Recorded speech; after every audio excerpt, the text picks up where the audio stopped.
بسم اللہ الرحمن الرحیم۔ نماز فجر کی اہمیت اور اس کی فضیلت۔ اللہ کی ضمانت میں داخل ہو جائیں۔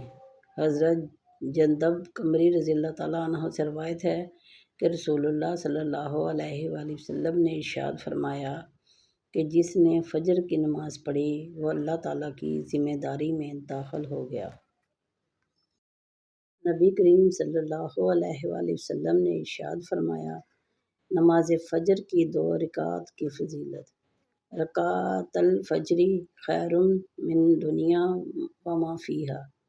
فجر کی 2 رکعتیں دنیا اور جو کچھ دنیا میں ہے اس سے بہتر ہیں۔ جب آپ فجر کی نماز ادا کرنے مسجد میں داخل ہوں اور آپ کو نمازیوں کی تعداد بہت کم معلوم ہو تو سمجھ لیں کہ سینکڑوں اور ہزاروں لوگوں میں سے اللہ تعالیٰ نے آپ کا انتخاب فرمایا ہے، لہٰذا اس نعمت عظمیٰ پر اللہ تعالیٰ کا شکر ادا کریں اور اس عظیم نعمت پر استقامت کی دعا کریں۔ نماز فجر اور نماز عصر باقاعدگی سے ادا کرنا۔ سیدنا ابو موسیٰ رضی اللہ تعالیٰ عنہ سے مروی ہے کہ رسول اللہ صلی اللہ علیہ وآلہ وسلم نے ارشاد فرمایا کہ جس شخص نے 2 ٹھنڈے وقت کی نمازیں یعنی فجر اور عصر ادا کی وہ جنت میں داخل ہو گیا۔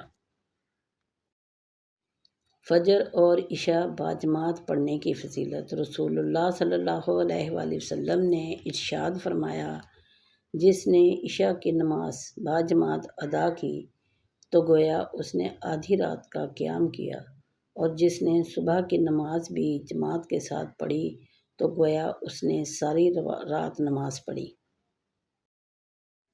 نماز فجر عشاء منافقین پر بھاری۔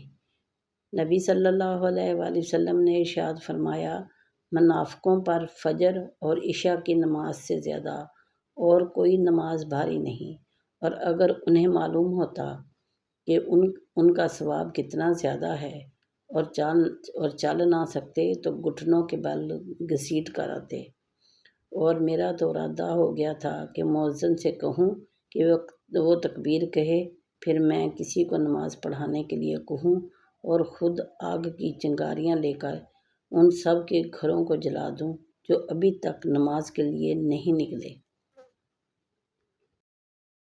حضرت انس بن مالک رضی اللہ تعالیٰ عنہ روایت کرتے ہیں کہ رسول اللہ صلی اللہ علیہ وآلہ وسلم نے ارشاد فرمایا، جو شخص فجر کی نماز جماعت سے پڑھتا ہے پھر آفتاب نکلنے تک اللہ تعالیٰ کی ذکر میں مشغول رہتا ہے، پھر 2 نفل پڑھتا ہے تو اسے حج اور عمرہ کا ثواب ملتا ہے۔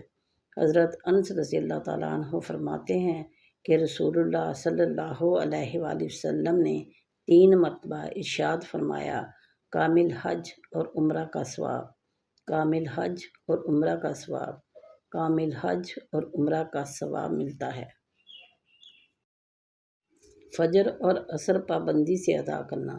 رسول اللہ صلی اللہ علیہ وآلہ وسلم نے ارشاد فرمایا، ہرگز وہ آدمی جہنم میں داخل نہیں ہو سکتا جو سورج نکلنے سے پہلے فجر نماز اور سورج غروب ہونے سے پہلے عصر کی نماز پڑھے۔ رسول اللہ صلی اللہ علیہ وآلہ وسلم نے ارشاد فرمایا، جو شخص امام سے پہلے سر اٹھاتا ہے کیا اسے اس بات سے خوف نہیں آتا کہ اللہ تعالیٰ اس کے سر کو گدھے کا سر بنا دے گا۔ نماز میں بچوں کو اٹھانے کا جواز۔ حضرت ابو قتادہ انصاری رضی اللہ تعالیٰ عنہ بیان کرتے ہیں کہ میں نے نبی کریم صلی اللہ علیہ وآلہ وسلم کو دیکھا، آپ لوگوں کی امامت کر رہے تھے، اور ابو العاص رضی اللہ تعالیٰ عنہ کی بیٹی امامہ رضی اللہ تعالیٰ عنہا جو نبی اکرم صلی اللہ علیہ وسلم کی صاحبزادی زینب رضی اللہ تعالیٰ عنہا کی بیٹی تھی، آپ کے کندھے پر تھیں۔ جب آپ رکوع میں جاتے تو انہیں کندھے سے اتار دیتے، اور جب سجدے سے اٹھتے تو پھر سے انہیں اٹھا لیتے۔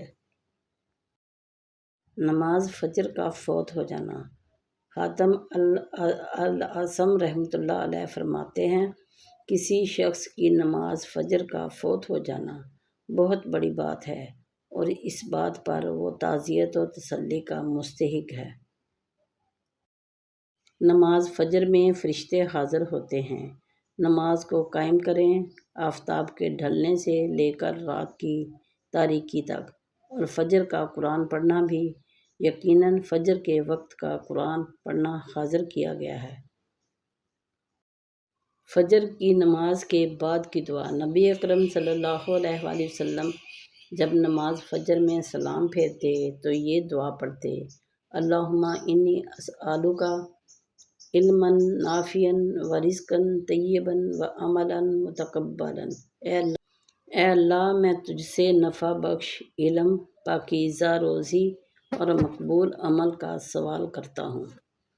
پیارے بہن بھائیوں، ویڈیو کیسی لگی؟ اچھی لگی ہو تو ویڈیو کو لائک کیجیے، دوستوں کے ساتھ شیئر کیجیے اور چینل کو سبسکرائب کیجیے۔